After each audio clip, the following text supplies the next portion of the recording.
Bismillahirrahmanirrahim. Assalamualaikum warahmatullahi wabarakatuh.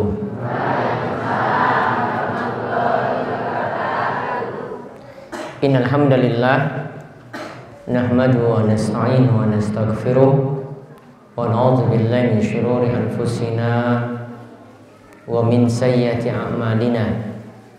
May yahdihillahu fala mudhillalah wa may yudlilhu fala hadiyalah. Wa asyhadu an la ilaha illallah wahdahu la syarikalah wa asyhadu anna Muhammadan abduhu wa rasuluh. Allahumma shalli ala nabiyyina Muhammad wa ala alihi wa man tabi'ahum bi ihsanin ila yaumiddin. Allahumma anfa'na bima 'allamtana wa 'allimna ma yanfa'una wa zidna ilma. Alhamdulillah para jamaah yang mugi-mugi senantiasa dirahmati lan diberkahi oleh Allah Subhanahu wa taala. Kita bersyukur atas nikmat lan karunia yang telah Allah anugerahkan kepada kita sekalian di hari Jumat siang hari ini.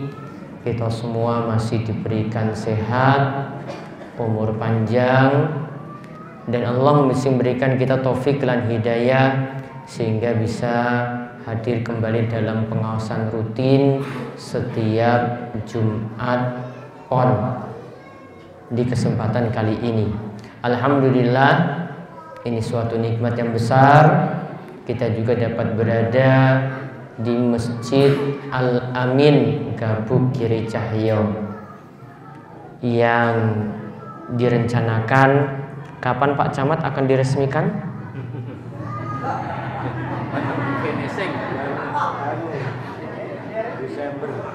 Bulan Desember diresmikan. Yang resmikan siapa? Pak Jokowi? Hah? Oh, Pak Jokowi Nurdin berarti. Alhamdulillah, masjid yang kita tempati saat ini walaupun dereng rampung ini sudah 95% lah ya, 95%, tinggal 5% ya perampungan-perampungan. Kepripun masjidnya saya napa mboten? Apa sing kurang? Hah? Kurang apa nih? Ya, kurang bagian-bagian, kurang cat kaleng plafon. Terus? Hah? Ya, bagian perlengkapan dalam sound system. Napa malih? Lampu. Niki lampune pun.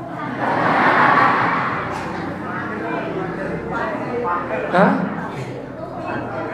Ngangge pager. Oh, tempat parkir. Untuk apa tempat parkir?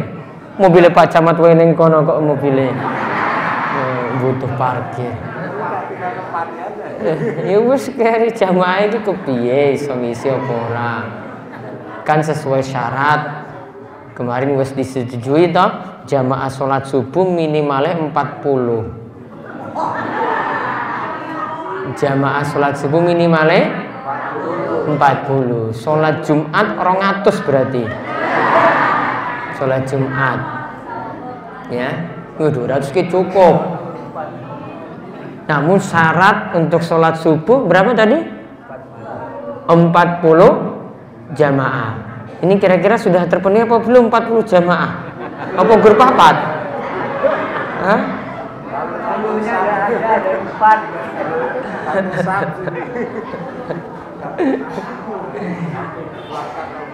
Ini setiap DS itu membangun masjid tujuannya yang pertama untuk bisa para jamaah niku memakmurkan masjid.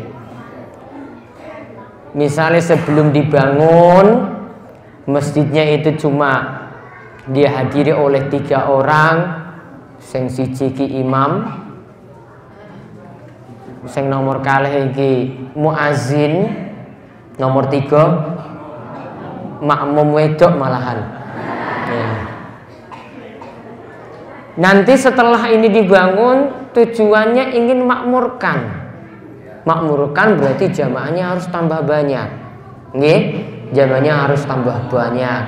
Terutama patokannya niku sholat subuh. Kalau sholat maghrib iki wis biasa oke. Jamaah sholat maghrib pripun niki? Jamaah sholat maghrib 100 berarti ya. Nggih. Sudah terpenuhi 100 jamaah sholat maghrib loh. Sholat tarawih pinten, Pak? Oh, sholat tarawih nggak bisa dihitung. Nggak ada orang jangan-jangan. Hah? Oh, 5 RT. Baik. Nanti tujuan pertama ini dibangun sekali lagi. Yang pertama untuk bisa memakmurkan masjid. Yang kedua, biar masjid ini bisa diisi dengan jamaah-jamaah yang nanti bisa terus ngaji. Kita manfaatkan masjid untuk tolabul ilmi, untuk belajar, untuk menuntut ilmu. Jadi masjid ini gunakan untuk ngaji. Baik nanti kita senau agama seperti pengawasan Jumat Pon ini, ataupun nantinya setiap harinya barangkali di sini bisa rutin diadakan TPA. Ya pun wonten TPA nggih. Pun itu diadakan rutin. Namun nanti insya Allah mudah-mudahan program ke depan TPA itu nanti tidak hanya mengajarkan Iqra kali Quran, namun nanti berkembang terus sampai anak-anak juga bisa sinau akidah, cara ibadah, akhlak, bahasa Arab, ya, sampai tulis maca Quran dan yang lainnya. Jadi lebih dikembangkan lagi ke depannya seperti itu. Karena rata-rata kalau TPA di tempat kita itu gur maca Iqra, sing wis Iqra ya munggah Quran. Ini sebenarnya belum cukup karena anak-anak itu butuh dididik, punya akidah yang lurus, punya cara ibadah yang baik yang benar sesuai dengan tuntunan Kanjeng Nabi Shallallahu Alaihi Wasallam, dan kemudian juga punya hasil-hasil yang lainnya lagi. Di antara yang penting akhlaknya santun kepada orang tua, baik kepada tetangga, baik kepada masyarakat dan seterusnya. Insya Allah kita kembangkan nanti ke depannya seperti itu.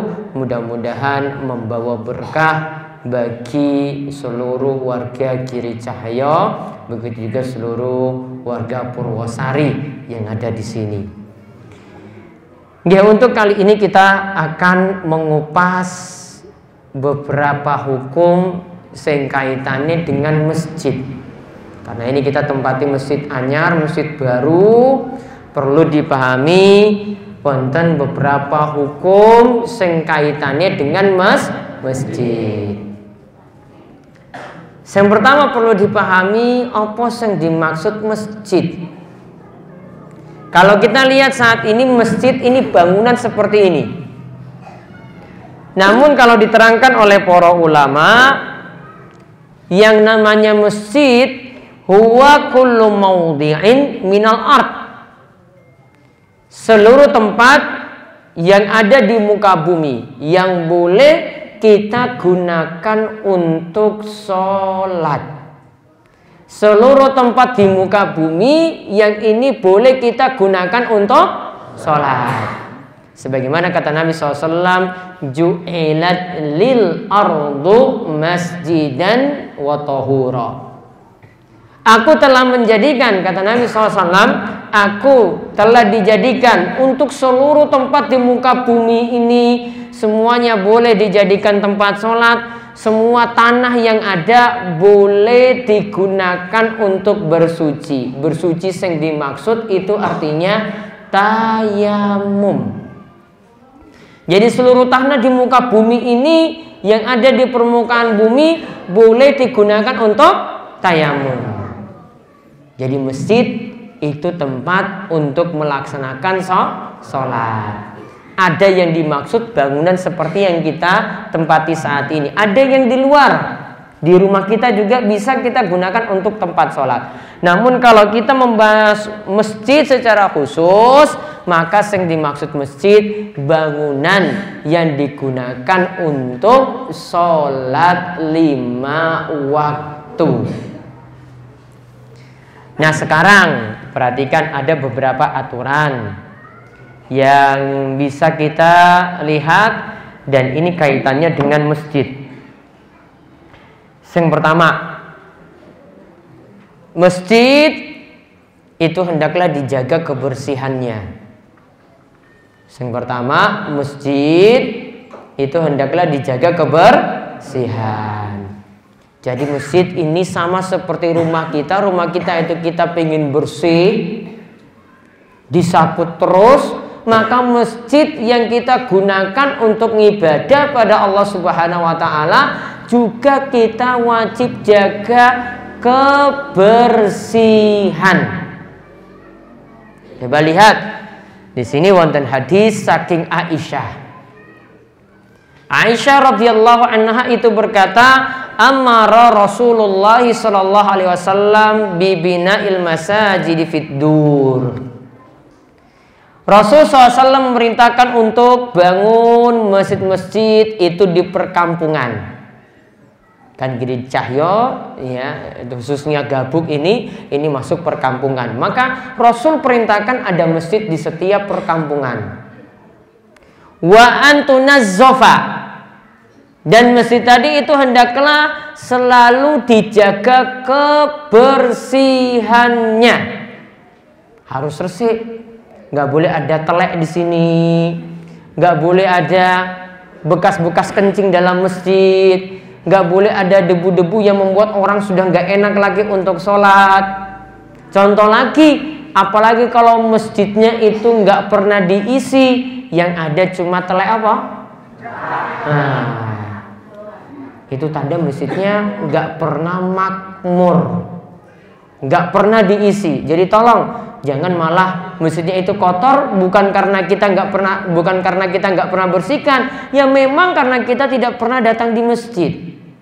Jadi tolong para jamaah Gabuk, sekali lagi masjid yang anyar seperti ini mohon bisa dimakmurkan. Semakin dimakmurkan nanti masjidnya makin bersih. Insyaallah nggih. Jadi dimakmurkan terus maka masjid akan senantiasa bersih. Kemudian kata Nabi SAW juga watu tayyaba, hendaklah masjid itu diberi wangi-wangian. Masjidnya itu diberi wangi-wangian. Ada pewangi-pewangi ruangan. Pak Takmir niki kipasnya pun di Pak? Hah? Oh, paling dicopot kipas aku teko iki. Ya. Kalau ada kipas itu dikasih minyak wangi di situ, akhirnya ruangan ini jadi wangi. Niki sing diperintahkan dalam hadis. Insyaallah mangke nggih wonten kipas angin. Tapi kemarin pas ngasar iki aku sholat iki ora butuh kipas lho niki nih. Anginnya suka kono lho Pak.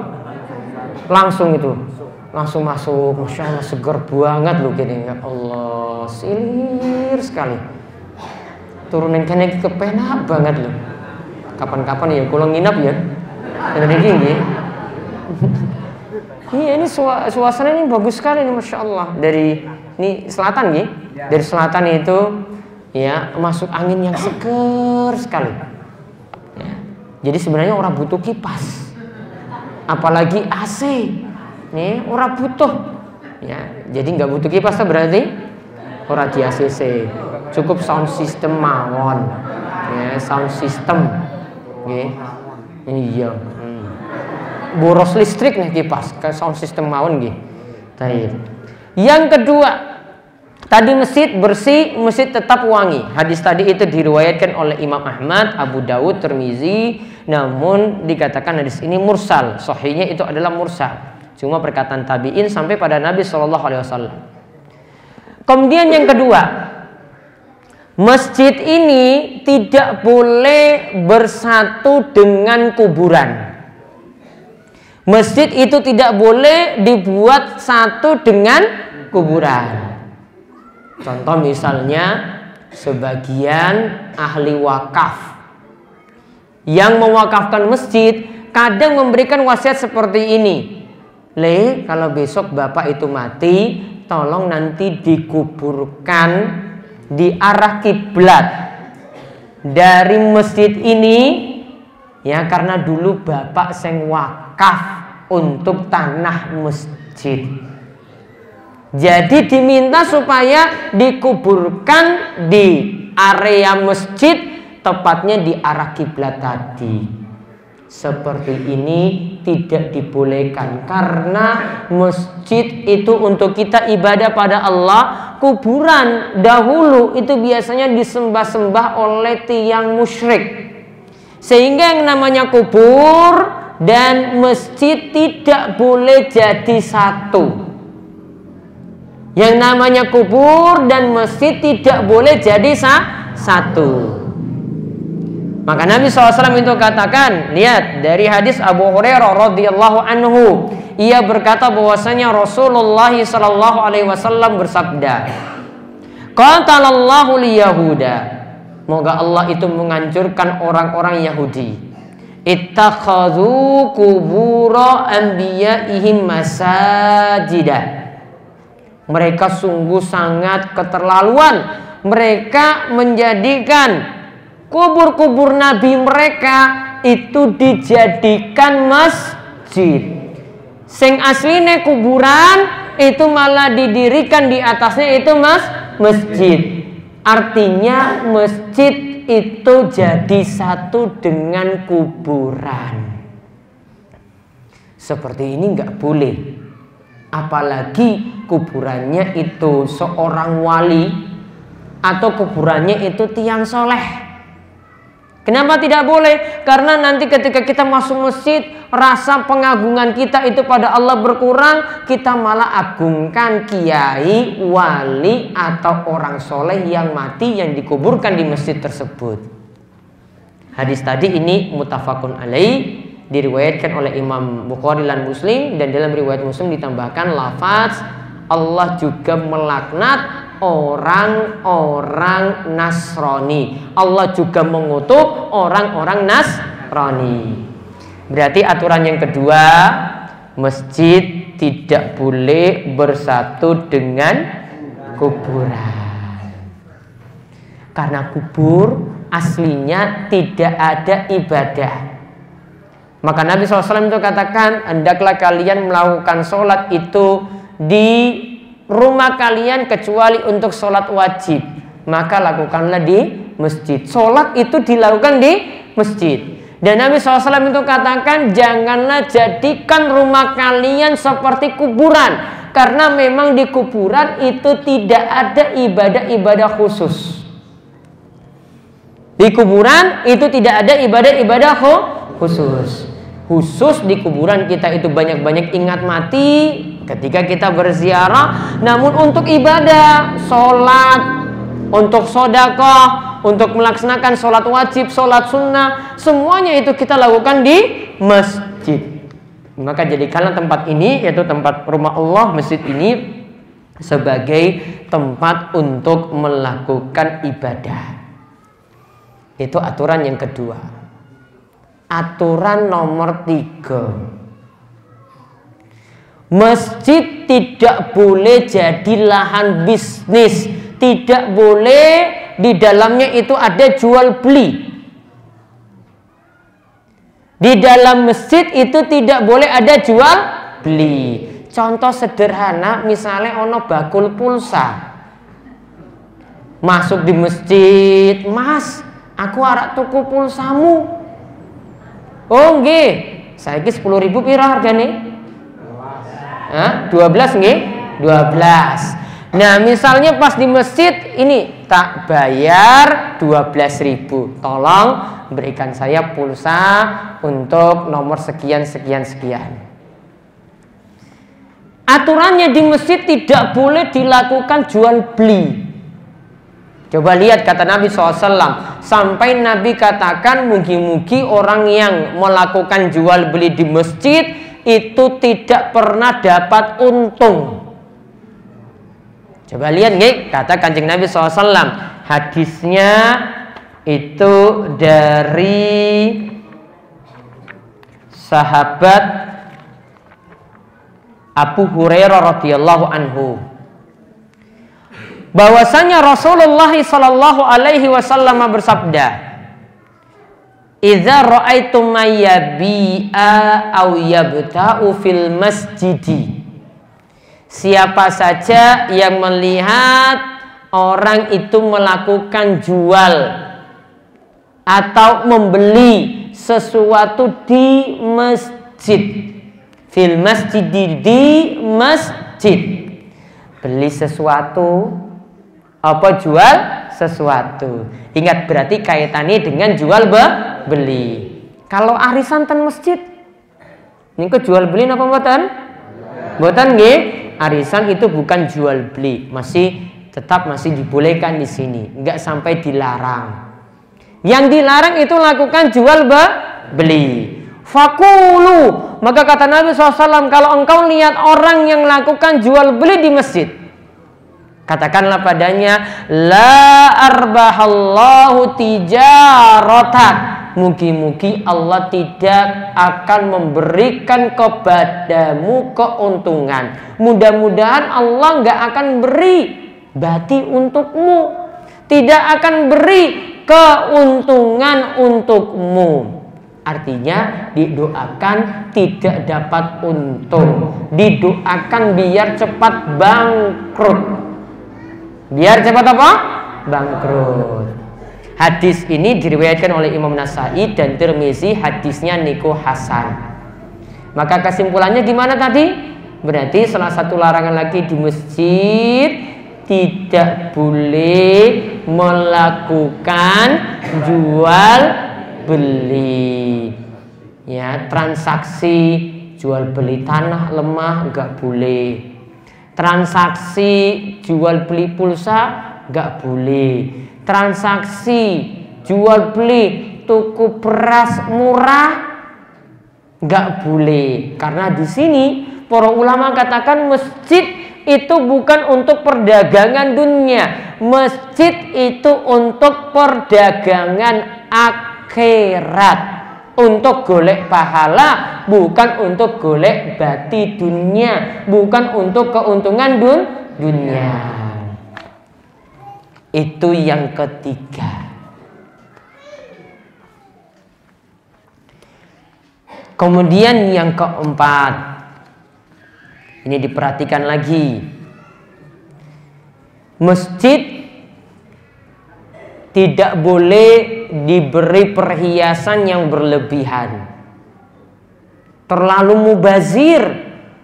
Kalau masjid itu dibuat megah-megah, padahal orang-orang jamaah, dan ditambah lagi masjidnya ini dibuat super mewah. Di masjidnya dibuat super mewah, super megah. Ini tidak dibolehkan. Bahkan di antara tanda kiamat itu orang berlomba-lomba untuk bermegah-megahan dalam hal masjid.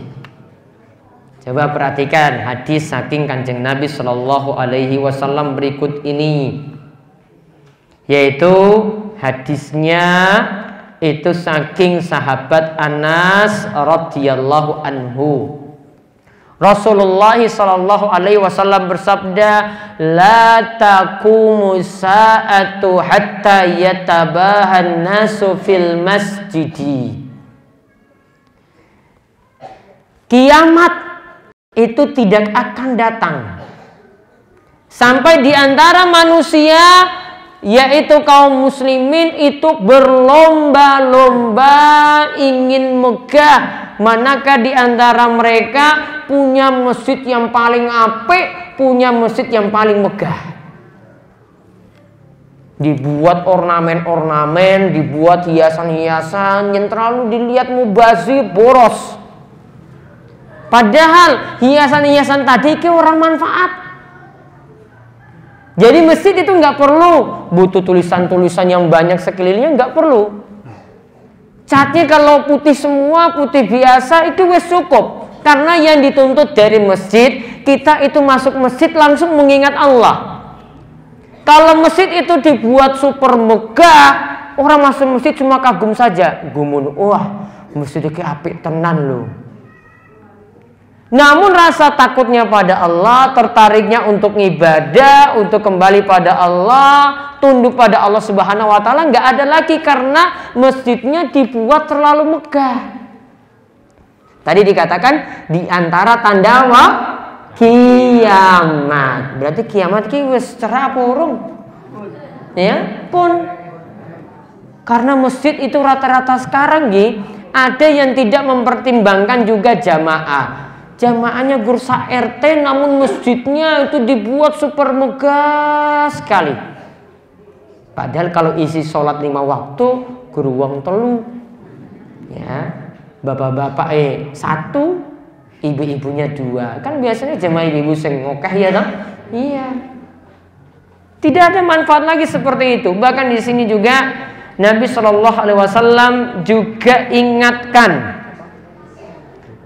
Ya, bahwasanya ingat ini tanda kiamat. Semakin dekat kiamat ketika orang-orang itu cuma perhatian saja untuk membangun masjid, megahkan masjid, besarkan masjid, hiasi masjid, namun tidak pernah diisi dengan sholat 5 waktu. Kemudian aturan yang terakhir, masjid kalau kita masuki sebelum duduk itu hendaklah atau disunahkan untuk melakukan sholat tahiyatul masjid kalih rakaat. Kalau setiap masuk masjid disunahkan melakukan sholat tahiyatul masjid kalih rakaat. Kata Nabi SAW dari hadis Abu Qatadah, Rasulullah SAW bersabda, "Idza dakhala ahadukumul masjida fala yajlis hatta yusalliya rak'atain." Jika salah seorang di antara kalian masuk masjid, termasuk bapak-bapak, termasuk ibu-ibu masuk masjid, bentuk penghormatan kita pada masjid, bentuk hormat kita pada masjid. Maka Nabi katakan, fala yajlis, jangan langsung duduk. Namun hendaklah melakukan sholat kalih rakaat. Hendaklah melakukan sholat kalih rakaat. Jadi Nabi katakan lagi sekali lagi, jika kalian masuk masjid jangan langsung duduk, namun terlebih dahulu lakukan sholat kalih rakaat. Jadi ada berapa aturan tadi kita sebutkan tentang masjid? Berapa kesimpulannya? 5. Yang pertama, jaga kebersihan, keharuman masjid. Nomor kali, masjid tidak boleh bersatu dengan kuburan. Nomor 3, tidak boleh jual beli di masjid. Nomor sekawan, masjid tidak boleh dibuat dengan perhiasan yang berlebihan, dibuat terlalu megah padahal tidak pernah diisi dengan jamaah. Nomor gangsal, kalau masuk masjid lakukanlah sholat tahiyatul masjid, jumlahnya pinten rakaat? Kalih rakaat. 5 aturan ini diperhatikan baik-baik. Dan ingat sekali lagi, yang utama masjid dikatakan makmur kalau masjid itu diisi dengan sholat 5 waktu dan sholat berjamaah.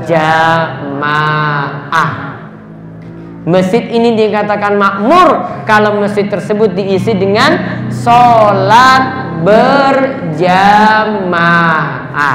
Jadi jangan sampai masjid-masjid kita itu kosong dari jamaah. Terutama yang biasanya kosong itu waktu zuhur kali sholat ngasar. Tolong ini jangan sampai kosong sama sekali. Kalau maghrib, ngisa, subuh itu insya Allah ada jamaah. Namun zuhur masih sibuk negal, sing pegawe ya urung mulih. Ya. Kalau ngasar ya juga belum selesai.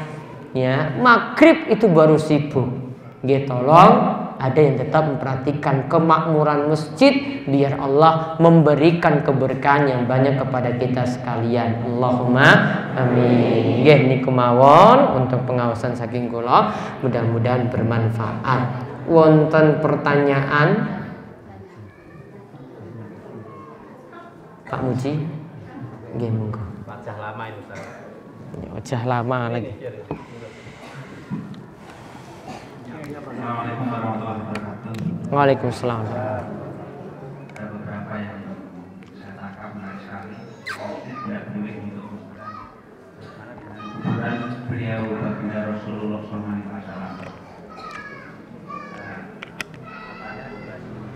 Dalam masjid. Terus selanjutnya masjid tidak boleh bermegah-megah.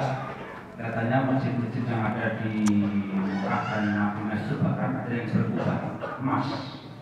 Bagaimana hal itu? Kemudian masjid tidak boleh bertransaksi. Ini juga kami menyadari menjelang korban itu kadang-kadang terjadi transaksi berjamaah di dalam masjid karena yang jual sapi dihadirkan dengan para jamaah sehingga nego bersama-sama dan itu transparansi terjamin. Semacam itu sering terjadi. Kemudian terakhir ini Ustaz menjelang korban ini korban tolong nanti sapi umur berapa, kambing dan bagaimana tolong disentuh karena sudah mendesak sekali dengan kegiatan korban. Terima kasih. Assalamualaikum warahmatullahi wabarakatuh. Waalaikumsalam warahmatullahi wabarakatuh. Yang pertama tadi diurutkan Pak Muji. Makam Rasul bukankah berada di dalam masjid? Perlu diperhatikan. Kalau siapa yang menjalankan umroh atau haji itu nanti akan paham bahwa kubur Kanjeng Rasul itu tidak berada di dalam masjid. Kubur itu asalnya Nabi SAW dikuburkan di dalam rumah, di rumah beliau sendiri.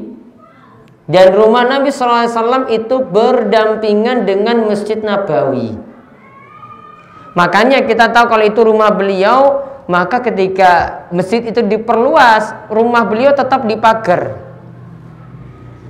dikelilingi dengan pagar dan dengan tembok tersendiri. Maka di situ dipahami rumah Nabi SAW itu tidak jadi bagian dari masjid, area tersendiri.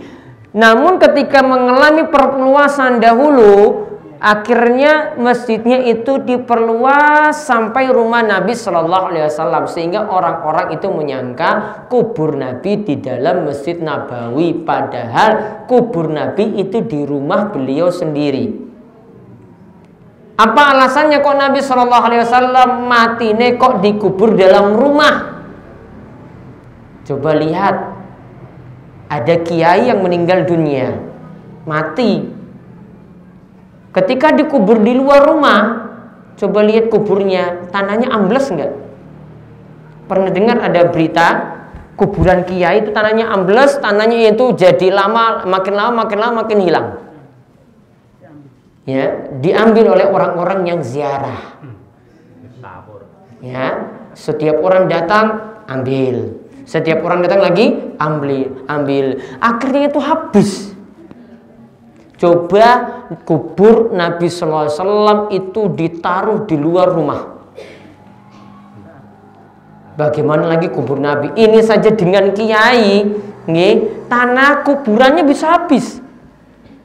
Maka untuk mencegah hal itu, Nabi SAW itu dikuburkan di dalam rumah, bukan di dalam masjid. Namun karena perluasan akhirnya merembet sampai ke rumah Nabi Sallallahu Alaihi Wasallam. Nomor 2, Di Saudi Arabia sana masjid-masjidnya ada yang dari kubah emas. Wallahu alam, kalau dari kubah emas kami nggak tahu. Ya, namun rata-rata di sana masjidnya nggak banyak-banyak hiasan. Masjidnya biasa saja, cat biasa. Mungkin ada kubah, mungkin warnanya saja yang emas. Ya, kalau mau dibilang dari emas, wallahu alam, saya belum pernah melihat. Yang saya tahu yang terbuat dari emas itu cuma di Indonesia saja. Tugu Monas. Ya, ujungnya itu ada emasnya. Di sana ya jarang seperti itu. Terus nomor 3, transaksi dalam masjid. Transaksi ini apa? Seperti menjelang kurban, kadang-kadang menjelang kurban terjadi transaksi antara jamaah dengan orang penjual sapi diadakan di dalam masjid semacam itu. Ada belantie masuk masjid, terus melakukan transaksi dalam masjid, diadakan, wah niki sapine piro, gini terus seterusnya. Kalau ini menyangkut transaksi jual beli, tidak boleh dalam masjid. Baiknya pindah ke balai padukuhan gabut atau ke balai desa. Masjid ini bukan untuk bisnis. Atau suruh keluar situ nggih, di pinggir jalan itu kalau sudah keluar dari batas masjid ini, area masjid, boleh lakukan transaksi. Namun kalau ini masih lingkungan masjid nih lho, sing masih di pagar ini. Nah, ini belum ada pagarnya nggih. Ya, masih di keramik ini loh. Sekeliling sampai sana itu, sampai belakang. Itu masih area masjid, tidak boleh melakukan transaksi jual beli. Termasuk di Serambi. Termasuk di Serambi, karena Serambi masih nyambung. Kecuali kalau sudah keluar dari Serambi, itu masih boleh. Ya, baiknya seperti itu. Cari rumah Pak RT kah, atau cari balai padukuhan gabuk, atau tempat-tempat yang lainnya yang umum. Karena di sini tidak boleh lakukan transaksi jual beli. Terus yang berikutnya, syarat-syarat hewan yang boleh dijadikan kurban. Kita sepakat yang dijadikan kurban itu unta, sapi, kambing. Nggih, unta, sapi, kambing. Untuk sapi yang masuk sejenis sapi juga, kerbau itu masuk, banteng juga masuk. Kambing, mau kambing Jawa, ada kambing apa lagi jenis lainnya? Wedhus gembel misalnya, apalagi? Etawa. Semua yang masuk jenisnya kambing masuk dalam ini. Ini yang boleh dijadikan kurban. Untuk unta, nggak ada di gereja ya. Merasa lompat. Sapi. Untuk sapi, batasan umure sing dijadikan kurban minimal 2 tahun. Kalau umurnya baru 1,5 tahun, tidak boleh dijadikan kurban. Umurnya harus 2 tahun. Kemudian yang kedua, untuk kambing. Kambing itu umurnya minimalnya 1 tahun. Jadi kalau baru 8 bulan nggak boleh dijadikan kurban. Aturannya wis baku. Nanti ada cacat-cacat nanti yang akan kita jelaskan. Sebenarnya nanti malam Kamis besok baru saya jelaskan. Ya. Contoh ini yang cacat yang bermasalah, membuat tidak sah, matanya buta sebelah. Ya, niki baru buta sebelah. Kalau buta dua-duanya, kalau buta sebelah nggak sah. Kalau buta dua-duanya, lebih parah. Kemudian yang kedua, pincang di salah satu kakinya.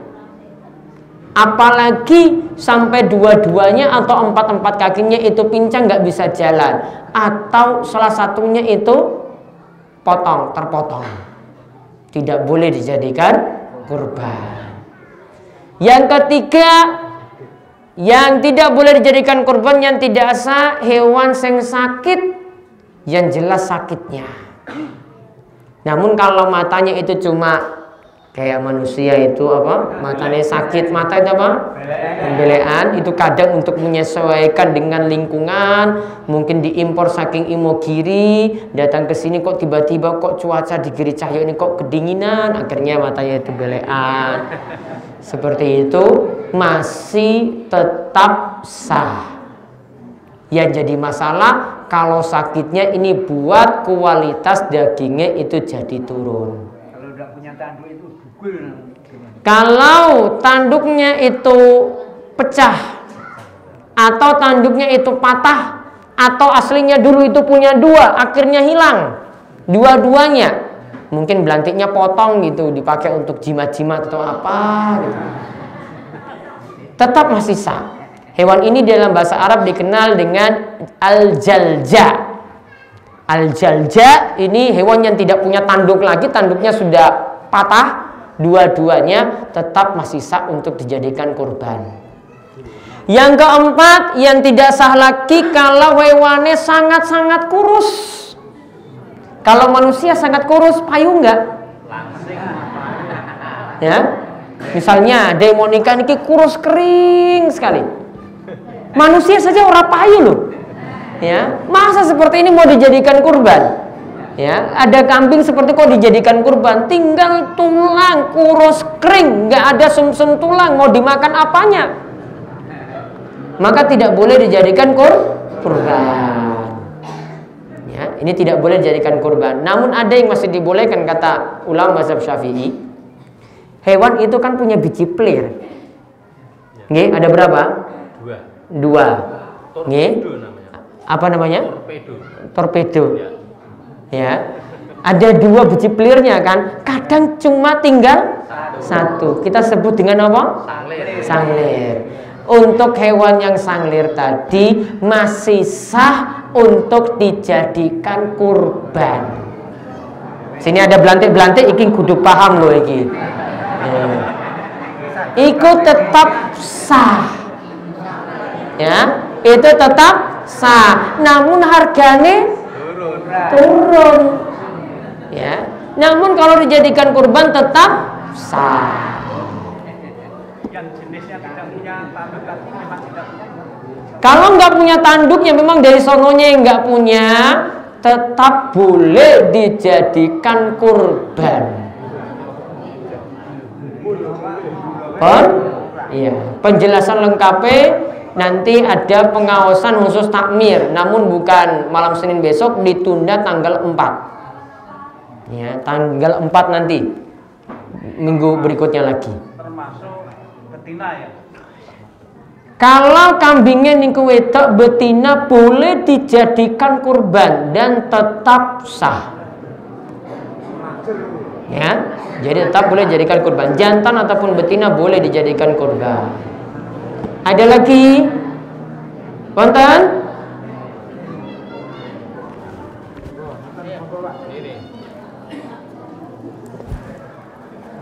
Ibu-ibu wonten ibu-ibu? Wonten? Wah, niki bapak-bapak. Bapak mawon.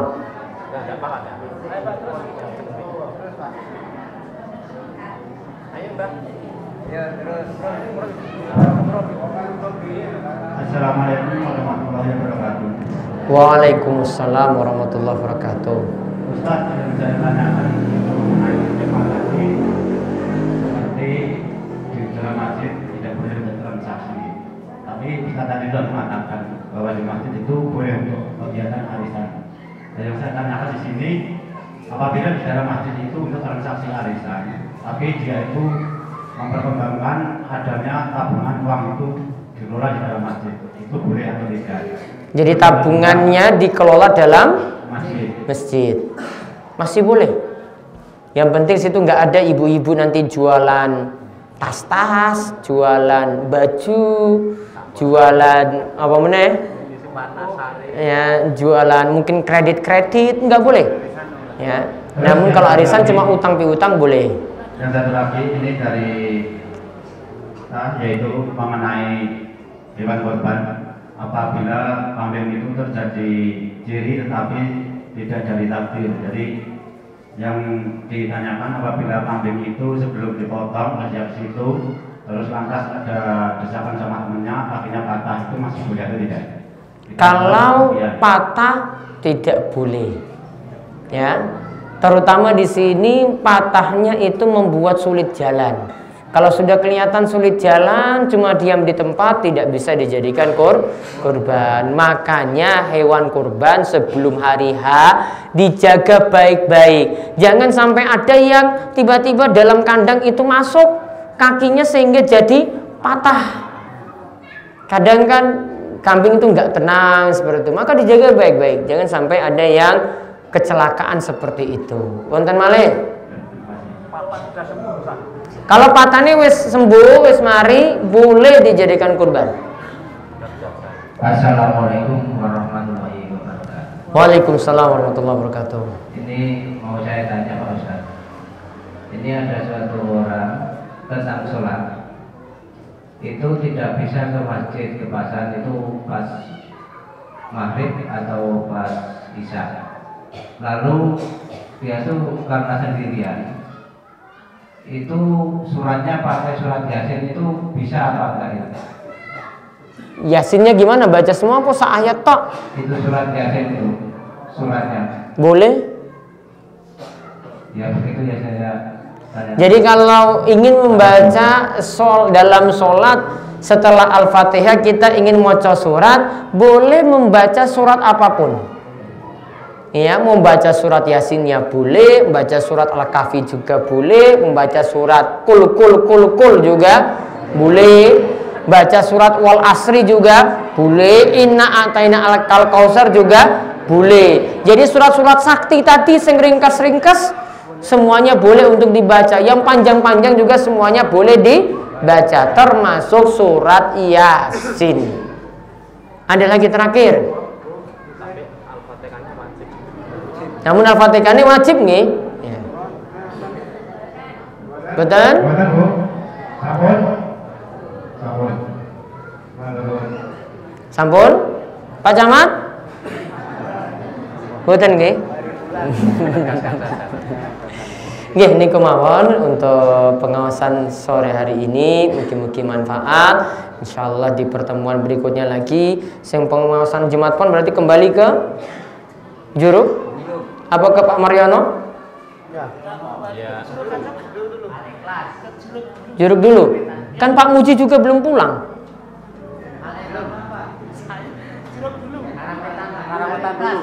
Oh, Karangwetan. Ya, ini Karangwetan dulu baru Juruk ya. Iya. Nanti kalau Pak Muji pulang baru nanti kita balik situ. Nggih? Iya. Ya biar semuanya merasakan nanti. Nanti tak bilang Pak Muji. Ya. Kalau duwe nomornya kok. Pas di sana juga paling nomornya aktif. Pun nggih, itu saja untuk pengawasan malam hari ini. Untuk pengumuman sing sebelumnya kalau sebutkan nanti malam Senin Legi besok ada pengawasan takmir diundur karena ada kegiatan padukuhan di Wara sehingga tidak bisa untuk diadakan pengawasan takmir. Nanti tanggal 4 ya, nanti ada undangan dan juga ada info yang akan disebarkan ke setiap takmir masjid dan bapak-bapak yang ingin mengikuti. Nggih niki kemawon saking kula tutup. Wabillahi taufiq wal hidayah wa ridha wal inayah. Assalamualaikum warahmatullahi wabarakatuh.